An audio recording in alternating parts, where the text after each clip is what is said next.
সুন্নিদের দোষ কি? তাদের দোষ হলো তারা শুধু নবী নবী করে। সুন্নিদের দোষ কি? তাদের দোষ হলো তারা চোখের পানি ছেড়ে রাসূলের মহাব্বতে কান্না করে। সুন্নিদের দোষ কি? তাদের দোষ হলো তারা বেশি বেশি আমার রাসূলের শানে দরুদ শরীফ পড়ে। এটাই দোষ। আমি যদি আপনাকে প্রশ্ন করি যে আপনি যে আমল করেন সেটার দাম বেশি নাকি আমার আল্লাহ যে আমল করে সেটার দাম বেশি, আপনি অবশ্যই বলবেন যে আল্লাহ যে আমল করে সেটার দামই বেশি। তাহলে আমার আল্লাহ কি আমল করে? আমার আল্লাহ নামাজ পড়তে হয় না, আমার আল্লাহ নামাজ পড়ে না, আমার আল্লাহ রোজা করে না, আমার আল্লাহ হজ জাকাত কিচ্ছু করে না। তবে আমার আল্লাহ বলে ইন্নাল্লাহা ওয়া মালাইকাতুহু ইউসাল্লুনা আলান নবী।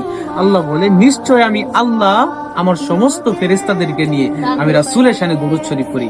সুবহানাল্লাহ। আমার আল্লাহ যে আমল করে আমাদের সুন্নি ভাইয়েরা চোখের পানি ছেড়ে ছেড়ে রাসূলের মহব্বতে সেই দরুদ শরীফেরই আমল